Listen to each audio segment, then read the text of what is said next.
오늘 본문의 말씀으로 하나님께 헌신한 자의 구별된 삶이라고 하는 제목으로 말씀을 나누도록 하겠습니다. 오늘 본문 그리고 내일까지 서원과 관련된 그러한 내용의 말씀이 기록되어져 있습니다. 서원이라고 하는 것은 자신과 또 어떤 일을 행할 것을 하나님 앞에서 맹세하는 일을 서원이라고 이야기합니다. 본문의 말씀처럼 합당한 제물을 하나님께 바치게 되어지고 또 어떠한 일들을 삼가해야 하는 그러한 일이기도 합니다. 시켜서 하는 게 아니죠. 자발적인 것입니다.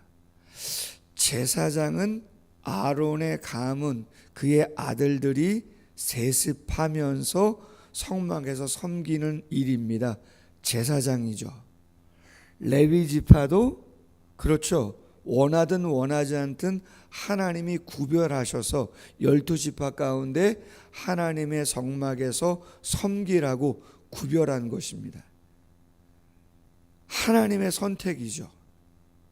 순종해야 되는 것입니다. 아론의 자손들은, 레위 지파 사람들은.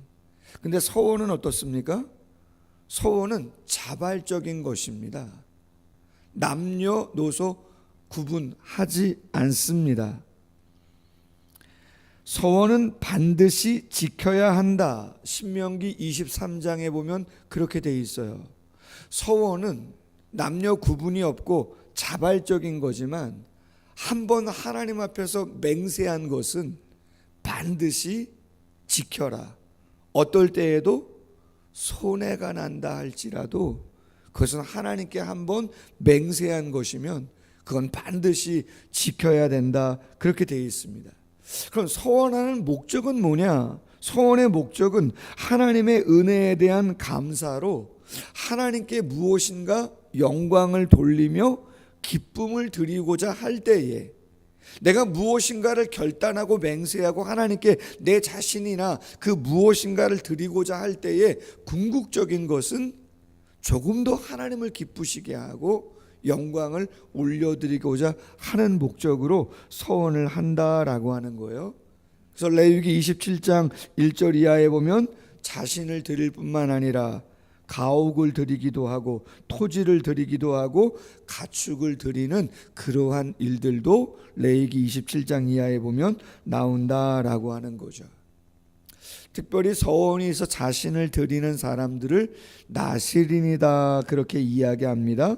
일정 기간이나 평생 하나님께 자신을 구별하여 드리기로 서약한 사람을 나실인이다. 나실, 헌신하다, 성별하다라고 하는 뜻의 나찌르라고 하는 단어의 의미를 갖고 있는 것이죠. 부모가 서원을 하기도 합니다. 그리고 하나님이 아예 나실인으로 구별하여 부르기도 합니다. 대표적인 사람이 누굽니까? 그렇죠. 삼손 같은 사람은 부모가 서원을 해서 하나님께 드립니다. 그럼 하나님이 강권하여 부른 사람은 누구죠? 사무엘 같은 사람입니다.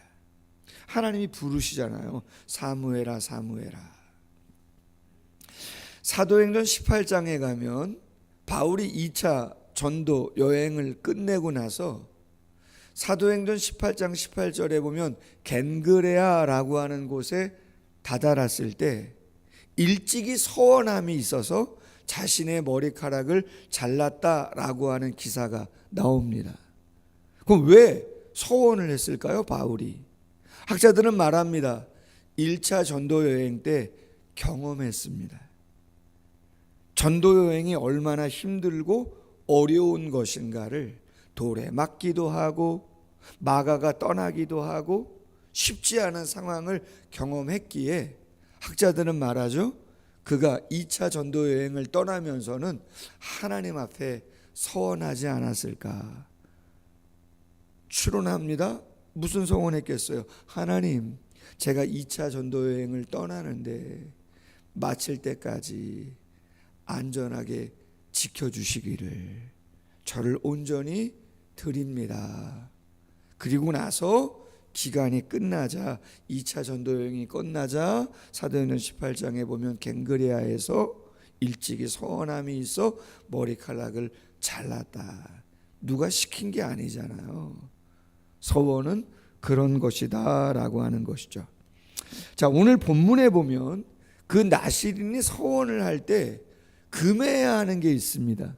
반드시 지켜야 하는 게 3가지 정도 있다고 이야기합니다. 첫 번째가 뭡니까? 그렇죠. 포도주나 독주, 그것을 마시지 않아야 된다라고 하는 거예요. 두 번째는 머리에 삭도를 대지 말아야 한다, 그런 것입니다. 그리고 마지막 3번째는 죽음을 가까이 하지 않아야 된다. 시체를 가까이 하지 않아야 한다.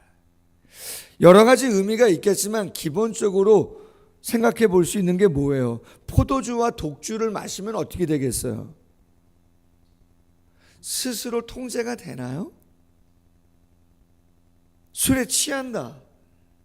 스스로 통제가 됩니까?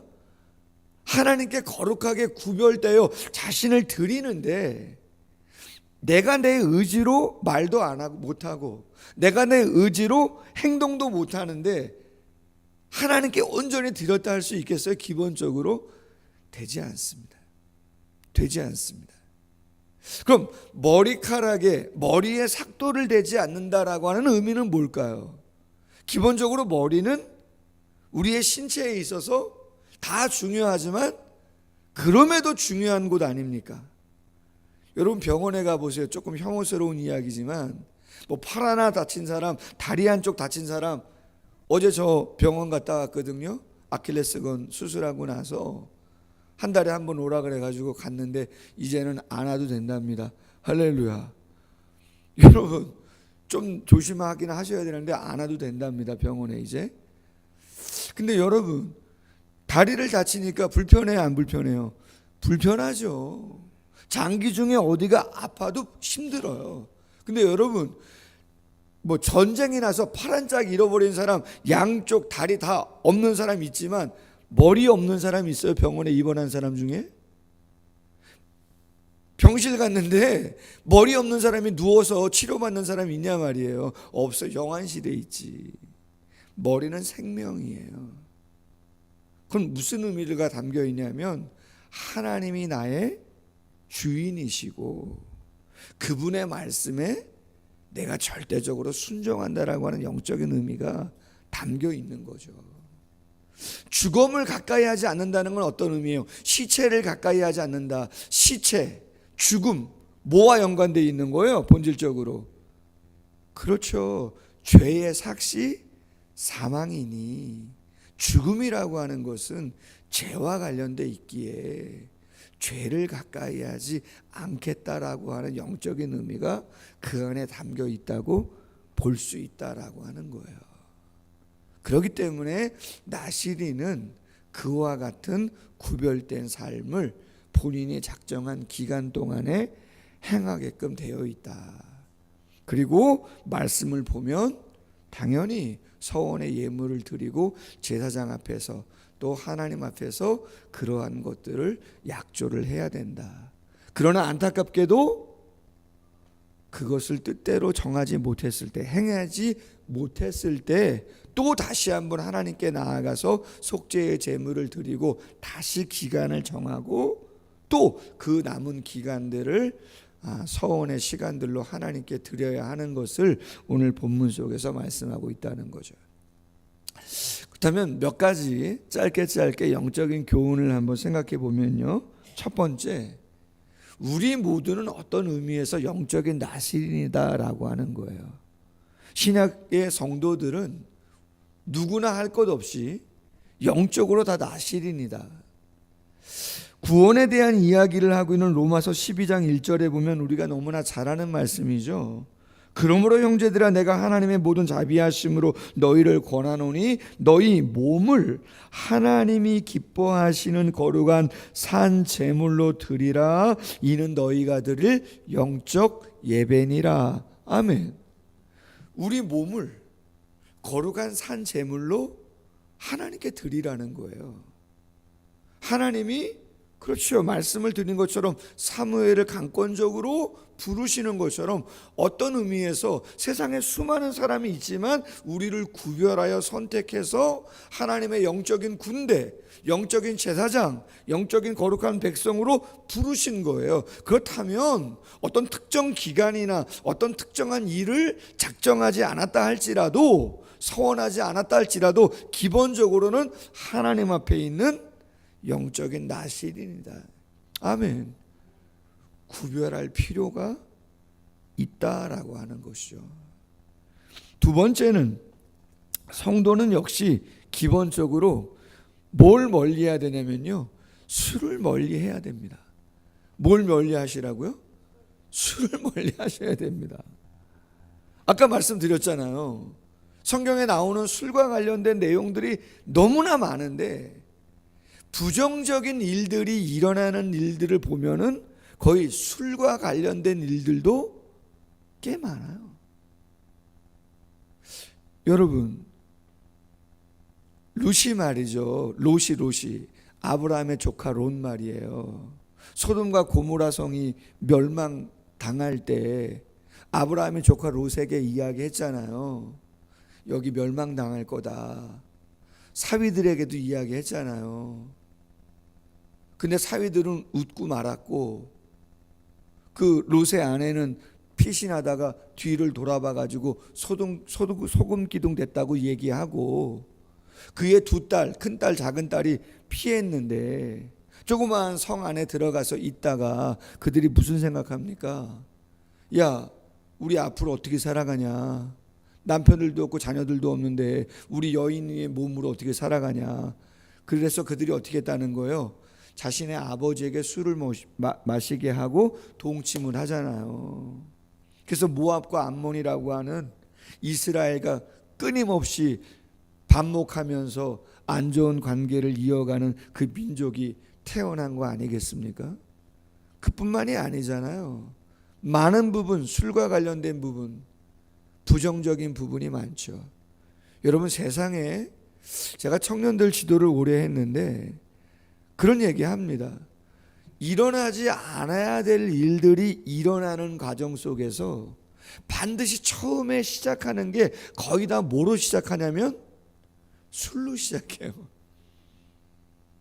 싸움을 한다든지 부정적인 관계를 맺는다든지 그 많은 사고를 일으킨다든지 그 많은 것들이 술로 시작한다. 잠언서 31장 4절이야. 르무에라, 포도주를 마시는 것이 왕들에게 마땅하지 아니하고 왕들에게 마땅하지 아니하며 독주를 찾는 것이 주권자들에게 마땅하지 않도다. 술을 마시다가 법을 잊어버리고 모든 곤고한 자들이 송사를 굽게 할까 두려우니라. 전에 있던 교회에 한번 말씀드렸어요.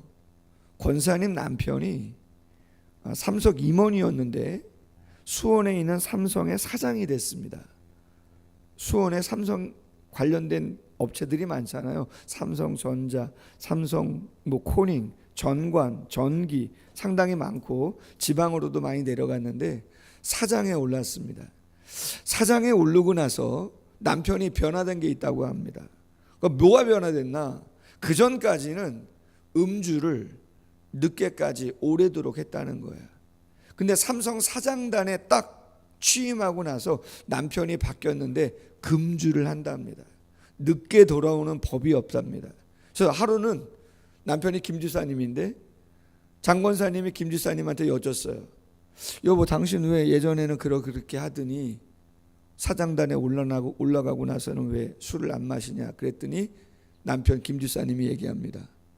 아침에 결제할 일이, 중요한 결제할 일이 탁탁탁탁 있는데 내가 맑은 정신으로 그걸 파악하고 사인해야지.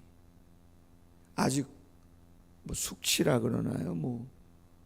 그런 게 남아가지고 온전한 컨디션이 아닌 상태에서 사인하면 되겠냐? 당신이 결단했다고. 아니, 집사님이면 안 마셔야 되는 거 아니에요? 워낙 처음부터.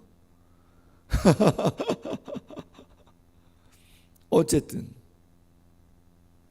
세 번째, 범죄의 가능성만 있어도 그 범죄의 가능성을 제거해야 된다, 그런 얘기예요. 부주 중에라도 혹시 죄를 범할 수 있는 여지가 있는 게 있으면 그걸 경계하셔라, 그런 이야기인 거죠. 데살로니가전서 5장 22절, 악은 어떤 모양이라도 버리라. 잠언서 4장 27절, 좌로나 우로나 치우치지 말고 내 발을 악에서 떠나게 하라 라고 하는 거예요. 네 번째, 하나님을 머리로 삼는 자가 참된 나실인이다. 머리에 삭도를 내지 말라, 영적인 의미를 말씀드렸잖아요. 시편 25편 4절 이하에 이렇게 말씀합니다. 여호와여, 주의 도를 내게 보이시고 주의 길을 내게 가르치소서. 주의 진리로 나를 지도하시고 교훈하소서. 주는 내 구원의 하나님이시니 내가 종일 주를 기다리나이다. 아멘. 나의 모든 걸 누구에게 맡겨요? 하나님께 맡기는 것이죠. 마지막으로 오늘 12절 말씀 마지막 하반절에 이렇게 돼 있어요. 지나간 기간은 무효니라. 나실인으로 서원을 했는데 만약에 1년을 했단 말이에요. 근데 이제 다 차가는 12월에 그 서원한 내용이 깨졌어. 죽음을 만지게 됐고 독주를 마시고 뭔가 잘못된, 하나님이 금했던 일을 했단 말이에요. 그럼 앞에서 했던 11개월이 어떻게 된다는 거예요? 무효다, 의미 없다, 그런 얘기예요. 그럼 여러분 생각해 보자는 거죠. 고린도전서 말씀에 공적에 대한 이야기를 했습니다. 우리 모두는 예수 그리스도의 반석, 그 터 위에 집을 짓는데 금으로, 은으로, 보석으로, 나무로, 지프로 다 짓는다는 거예요. 그럼 우리의 공적인 업적, 하나님 안에서 어떠한 삶을 살았는가를 하나님이 평가하실 때 불러서 평가한다고 했잖아요. 남아야 그것이 하나님이 인정하는 삶이라고 말씀하셨잖아요. 그렇다 그러면 우리의 인생 가운데 어떠한 시간이, 어떠한 삶이, 어떠한 업적이 과연 남는 것이고 어떠한 삶이 무효라고 하나님이 여기시겠는가라고 하는 것이죠. 우리가 그러한 마음을 가지고 분명하게 살아가야 되지 않겠는가라고 하는 것이에요. 잠언서 11장 3절 말씀에 정직한 자의 성실은 자기를 인도하거니와 사특한 자의 패역은 자기를 망하게 한다, 그렇게 이야기한단 말이죠. 정직한 자의 성실이 자기를 인도한다. 여기서의 정직은 도덕과 윤리만을 이야기하는 것은 아니겠고 하나님 앞에서의 신앙적인 양심, 그것에 대한 반응, 그것이 변함이 없는 사람은 하나님이 선하게 인도하시고 하나님이 인정하시지만, 사특한 자의 패역이라고 하는 것은 하나님이 인정할 수 없는 무효다, 이런 거 아닙니까? 그렇기 때문에 그 삶은 망하게 되어 있는 거다, 그런 것이죠. 여러분, 우리의 삶이 의미 없는 무효, 그러한 시간 되지 않기를, 짧은 시간이고 작은 시간이지만 전심을 다해서 주님을 위한 삶이 아닙니까? 할렐루야. 오늘도 새벽에 많은 성도님들 오셨는데 여러분, 이 시간들이 하나님이 인정하시고 하나님이 귀하게 여기시는 시간인 줄로 믿습니다.